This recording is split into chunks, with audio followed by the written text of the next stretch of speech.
મહેસાણામાં કડીમાં વગર વરસાદે રસ્તા પાણી થઈ ગયા। રોડ પર ગટરના ગંદા પાણીની નદીઓ વહેતી થઈ ગઈ। થોડ રોડ પર ગટરના પાણી ફરી વળ્યા છે। નજીકના હનુમાનજી મંદિરમાં ગટરના પાણી ફરી વળ્યા। દુર્ગંધ મારતા દર્શનાર્થીઓ પરેશાન થયા છે। નગરપાલિકાની અણઘડ કામગીરીથી સ્થાનિકોમાં ભારે રોષની લાગણી જોવા મળી રહી છે। તસવીરોમાં તમે જોઈ શકો છો, ગટરના ગંદા પાણી જાણે નદીઓ વહેતી હોય એ પ્રકારે જાહેર રસ્તાઓ પર જોવા મળી રહ્યા છે। કડીમાં વગર વરસાદે રસ્તા પાણી થયા। વધુ માહિતી મેળવીએ મહેસાણાથી સંવાદદાતા કેતન પટેલ જોડાયા છે। કેતન, અહીંયા થોડ રોડ પર જે ગટરના ગંદા પાણીની નદીઓ દેખાઈ રહી છે, શું કારણ છે અને હવે સત્તાતંત્ર શું કહી રહ્યું છે? ચોક્કસ સંગત જણાવી દઉં કે કડીમાં વગર વરસાદે રોડ પર પાણી ફરી વળ્યા તેવી જે ઘટના હોય છે તે જોવા મળી રહી છે। રોડ પર ગંદા પાણીની જે નદીઓ હોય છે તે વહી રહી છે, જેના કારણે સ્થાનિકો હેરાન પરેશાન થયા છે। અનેકવાર રજૂઆત કરવા છતાં પણ તંત્રનું પાણી હલતું નથી, જેના કારણે લોકો પરેશાન થયા છે। કડીના થોડ રોડ પર ગટરના જે પાણી હોય છે તે રોડ પર ફરી વળ્યા છે, તેમજ મંદિરમાં પણ ગટરના પાણી ફરી વળતા જે ભક્તો હોય તેમાં પણ જે દુઃખની લાગણી હોય છે તે જોવા મળી રહી છે। નગરપાલિકાની કામગીરીથી લોકો પરેશાન થયા છે અને તાત્કાલિક આને યોગ્ય નિકાલ આવે તેવી માંગણી કરી રહ્યા છે। જી કેતન, આભાર માહિતી આપવા માટે। સુરેન્દ્રનગરના મૂળી તાલુકાના દાણાવાડા ગામની સીમમાંથી પસાર થતી પાણીની લાઇનના વાલ્વમાં ભંગાણ થયું। આ વાલ્વ તૂટી જતા અંદાજે 50 ફૂટ ઊંચા પાણીના ફુવારા ઉડ્યા। કલાકો સુધી પાણીનો વેડફાટ થતા ખેતર પણ જળબંબાકાર બની ગયું। એક તરફ સુરેન્દ્રનગર જિલ્લામાં ગ્રામ્ય વિસ્તારમાં પાણીની પારાયણ છે અને બીજી તરફ પાણીના વેડફાટના દ્રશ્યો સામે આવ્યા। ખેતરમાં પાણી ભરાઈ જતા ખેતર માલિકને પણ નુકસાન સહન કરવાનો વારો આવ્યો। તસવીરોમાં તમે જોઈ શકો છો, વાલ્વ તૂટ્યો અને 50 ફૂટ ઊંચા પાણીના ફુવારા ઉડ્યા। આ પાણીના વેડફાટ માટે જવાબદાર કોણ? એક તરફ ગરમી છે, લોકોને પીવાનું પાણી નથી મળતું, ખેતી માટે પાણીના ફાંફા પડી રહ્યા છે અને દાણાવાડા ગામમાં અહીંયા પાણીનો વેડફાટ થઈ રહ્યો છે। ઘણા કલાકો સુધી આ પાણી વેડફાતું રહ્યું, પરંતુ બેદરકાર તંત્ર અને એક પણ અધિકારી અહીંયા ફરક્યો નથી। આવા અધિકારીઓ સામે પણ એક્શન લેવા જોઈએ, જેના બેદરકારીના કારણે અને જેમના ભ્રષ્ટાચારના કારણે આ પ્રકારના બનાવો બને છે। હવામાન વિભાગની આગાહીને પણ સમજો અને કયા જિલ્લામાં કઈ તારીખે એલર્ટ આપવામાં આવ્યું તેને પણ સમજો। હવામાન વિભાગે તારીખ 30, 31 મે અને 1 થી 3 જૂન માટે વરસાદની આગાહી કરી છે। 30મી મે કચ્છ, ઉત્તર ગુજરાત, મધ્ય ગુજરાત અને દક્ષિણ ગુજરાતમાં મેઘ ગર્જના સાથે વરસાદની શક્યતા। જે જિલ્લા માટે મેઘ ગર્જના સાથે વરસાદની આગાહી કરાઈ છે તે છે કચ્છ, બનાસકાંઠા, પાટણ, સાબરકાંઠા, અરવલ્લી, મહીસાગર, પંચમહાલ, દાહોદ, છોટાઉદેપુર, નર્મદા અને તાપી। જ્યારે કે 31 મે કચ્છ, ઉત્તર ગુજરાત, મધ્ય ગુજરાત, દક્ષિણ ગુજરાતના જિલ્લાઓ માટે વરસાદની આગાહી છે। 31 મે કચ્છ, બનાસકાંઠા, પાટણ, સાબરકાંઠા, અરવલ્લી, મહીસાગર, પંચમહાલ, દાહોદ, છોટાઉદેપુર, નર્મદા અને તાપી માટે વરસાદનું યલો એલર્ટ અપાયું છે। જ્યારે કે 1 જૂને આગાહીવાળા જિલ્લાઓની સંખ્યામાં વધારો થશે। 1 જૂને બનાસકાંઠા, પાટણ, મહેસાણા, સાબરકાંઠા, અરવલ્લી, ગાંધીનગર, અમદાવાદ, ખેડા, આણંદ, પંચમહાલ, મહીસાગર, દાહોદ, વડોદરા, છોટાઉદેપુર, ભરૂચ, નર્મદા, સુરત, તાપી, નવસારી, ડાંગ, વલસાડ, દાદરાનગર હવેલી, અમરેલી, ભાવનગર, ગીર સોમનાથ અને દીવમાં મેઘરાજાની એન્ટ્રી થઈ શકે છે। 1 જૂન માટે મહીસાગર, દાહોદ અને છોટાઉદેપુર માટે મેઘ ગર્જના સાથે વરસાદનું એલર્ટ છે। આ ઉપરાંત 2જી અને 3જી જૂને પણ કચ્છ, મોરબી, સુરેન્દ્રનગર, જામનગર, દેવભૂમિ, દ્વારકા અને જૂનાગઢને છોડીને ગુજરાતના તમામ જિલ્લાઓ માટે વરસાદનું યલો એલર્ટ અપાયું છે। આ દરમિયાન જિલ્લાના છૂટાછવાયા વિસ્તારોમાં મેઘ ગર્જના સાથે હળવાથી મધ્યમ વરસાદની પણ આગાહી છે। 3જી જૂને આપ જોશો તો 3જી જૂને પણ મોટાભાગના જિલ્લાઓ 29 જિલ્લા, જે 28 જિલ્લા હતા તે વધીને હવે 29 જિલ્લાઓ થઈ ગયા છે।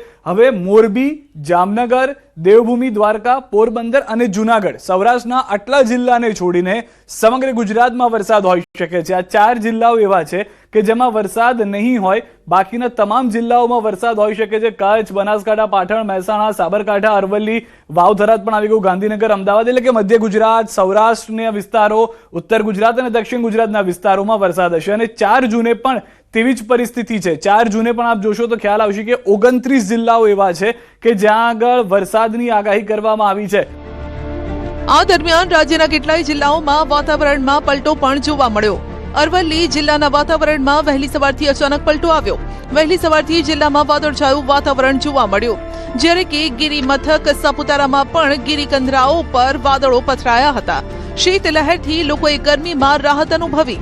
જો કે વરસાદની આગાહી વચ્ચે ખેડૂતો માટે માઠા સમાચાર પણ મળ્યા. હવામાન વિભાગનું માનીએ તો આ વર્ષે ચોમાસું સામાન્ય કરતાં નબળું રહેવાનું અનુમાન છે. હવામાન વિભાગના ફાઇનલ અનુમાનમાં દેશમાં સરેરાશ 90% વરસાદની સંભાવના છે. દેશમાં સામાન્યથી ઓછા વરસાદની સંભાવના વધુ જણાય છે. ગુજરાતમાં પણ ચોમાસું સામાન્યથી નબળું રહી શકે છે. ગુજરાતમાં 94% વરસાદની સંભાવના વ્યક્ત કરાઈ છે. આઈએમડીનું ફાઇનલ અનુમાન છે કે ચોમાસું નબળું રહેશે. જી હા, 3 વખત કહી રહી છું કે ચોમાસું નબળું રહેશે, ચોમાસું નબળું રહેશે અને ચોમાસું નબળું રહેશે. માટે ચિંતા કરવાની છે, પરંતુ સાથે વ્યવસ્થા પણ કરવાની છે. હવે કઈ રીતે આ ચોમાસું નબળું રહેશે?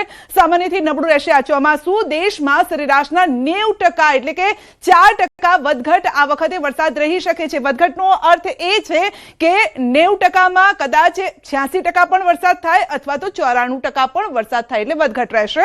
આ દેશની વાત કરી. ગુજરાતમાં પણ કંઈક આ પરિસ્થિતિ રહેવાની છે. 94% થી ઓછો વરસાદ થશે, એમાં પણ કંઈક વધઘટ સંભવિત અત્યારે જોવામાં આવી રહી છે. એટલે કે 94 હોય તો કદાચ આગળ વધી પણ શકે અને ઓછો પણ થઈ શકે છે. આ પ્રકારની સંભાવનાઓ છે.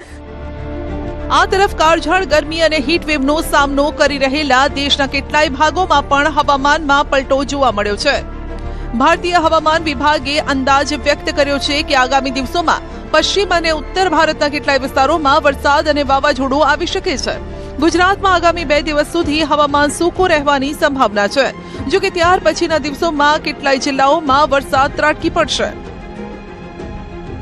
ઉત્તર પ્રદેશમાં પણ લાંબા સમય સુધી ચાલેલી આકરી ગરમી બાદ હવે રાહત મળવાના સંકેત મળ્યા છે. હવામાન વિભાગના જણાવ્યા અનુસાર બંગાળની ખાડીમાંથી આવતા ભેજવાળા પૂર્વીય પવનો ઉત્તર પ્રદેશના પૂર્વીય ભાગમાં ચાલી રહેલા હીટવેવના પ્રકોપને શાંત કરી શકે છે. હવામાનના બદલાતા મિજાજના કારણે અત્યારે ચાલી રહેલ હીટવેવમાંથી મોટી રાહત મળવાની આશા છે. જો કે તંત્ર દ્વારા લોકોને વાવાઝોડા દરમિયાન સાવચેત રહેવા અને ગરમીથી બચવા માટેના જરૂરી ઉપાયો ચાલુ રાખવાની સલાહ અપાઈ છે. મહત્વનું છે કે હાલમાં ચોમાસું ભારતના દક્ષિણી સમુદ્ર અને બંગાળની અમદાવાદના નવનિયુક્ત મેયર અને ઉચ્ચ પદાધિકારીઓ એક્શન મોડમાં શહેરના ગ્યાસપુર સહિતના વિસ્તારોની લીધી મુલાકાત. ભૂતકાળમાં વાવેલા મિયાવાકી જંગલોની વર્તમાન સ્થિતિનું કર્યું નિરીક્ષણ. અમદાવાદમાં ગેરકાયદે વૃક્ષો કાપનારાઓ સામે એએમસીની લાલાખ. વૃક્ષો કાપવા બદલ હવે સીધી પોલીસ કાર્યવાહીની વિચારણા. નિયમો કડક કરવા રાજ્ય સરકારને કરશે રજૂઆત. પર્યાવરણ બચાવવા મનપાનો કડક એક્શન પ્લાન. વાવથરાદ જિલ્લા પંચાયતમાં ભાજપનું શાસન. પ્રમુખ રત્નીબેન પરમાર અને ઉપપ્રમુખ જગદીશભાઈ પટેલે વિધિવત ચાર્જ સંભાળ્યો. ભાજપના આગેવાનોએ મોં મીઠું કરાવી વધાવ્યા. નવા હોદ્દેદારોએ ચાર્જ લેતા કાર્યકર્તાઓમાં ભારે ઉત્સાહ. રાજકોટના નવનિયુક્ત મેયર નેહલ શુક્લએ વજુભાઈ વાળાની લીધી શુભેચ્છા મુલાકાત. વજુભાઈ વાળાએ નવનિયુક્ત મેયર નેહલ શુક્લને પોતાના કાર્યોથી પોતાના પિતાનું નામ રોશન કરવા પ્રેરણા આપી. કહ્યું, પોતાના કાર્યોથી ચિમનભાઈનું નામ રોશન કરજે. રાજકોટના મેયર ચાર્જ સંભાળતા એક્શન મોડમાં પોતાની ઓફિસમાં પહોંચતા પહેલા સિવિક સેન્ટરની લીધી મુલાકાત. અરજદારોને સુવિધા આપવા માટે અધિકારીઓને આપી સૂચના. પીવાના પાણી અને છાંયડાની વ્યવસ્થા કરવા અધિકારીઓને કડક સૂચના. વડોદરાના નવનિયુક્ત મેયરની સાધ્વી પતિ સાથે ટુ વ્હીલર પર પહોંચ્યા પાલિકાની વડી કચેરી. કચેરી નજીક જ ઘર હોવાથી ટુ વ્હીલર પર આવવાનો રાખ્યો આગ્રહ. મેયરની સાદગીએ વડોદરાવાસીઓનું દિલ જીત્યું. મહારાષ્ટ્રના પુણેમાં ભારતીય વાયુસેનાનો અદ્ભુત એર શો. સારંગ હેલિકોપ્ટર ટીમે આકાશમાં કર્યા રોમાંચક કરતબો. Made in India Dhruv helicopters દ્વારા સર્જાયેલી આકાશી દ્રશ્યોએ જીત્યા લોકોનું દિલ. ભારત ચીન સરહદ નજીકની નીતિ ઘાટીમાં યોજાશે ઐતિહાસિક અલ્ટ્રા મેરેથોન રેસ. 31 મેથી 2 જૂન દરમિયાન યોજાનારી રેસને લઈ વિસ્તારમાં ઉત્સાહનો માહોલ. દેશના 27 રાજ્યોમાંથી અંદાજે 950 દોડવીરો લેશે ભાગ. મેરેથોન રેસને લઈ સ્થાનિક રોજગારીમાં વધારો. મહેસાણાના કડીમાં વગર વરસાદે પૂર જેવી સ્થિતિ. થોડ રોડ પર વહી ગટરના ગંદા પાણીની નદીઓ. નગરપાલિકાની અણઘડ કામગીરીનો ભોગ બનતી જનતા. હનુમાનજી મંદિરમાં ઘૂસ્યા ગટરના ગંદા પાણી. સ્થાનિકોમાં ભારે રોષની લાગણી. ગાંધીનગરમાં શૂટ સ્પેસ ડિજિટલ કંપની દ્વારા છેતરપિંડી કરાઈ. એસઆઈટીએ ઉત્પલ પટેલની પત્ની ભૂમિ પટેલની કરી ધરપકડ. દુબઈથી પરત આવતા એરપોર્ટ પરથી કરાઈ ધરપકડ. ઊંચું વળતર આપવાની લાલચ આપી લોકો પાસેથી કરોડો રૂપિયા પડાવ્યા હોવાનો આરોપ. અમદાવાદમાં એસએમસીની મોટી કાર્યવાહી. સિંધુ ભવન, તલતેજ અને એલિસ બ્રિજના હુક્કાબાર પર દરોડા. નિકોટીન યુક્ત ફ્લેવરની આશંકાએ હુક્કાબારો પર તાટકી ટીમો. એસએમસીની ટીમોના સપાટાથી હુક્કાબાર સંચાલકોમાં ફફડાટ.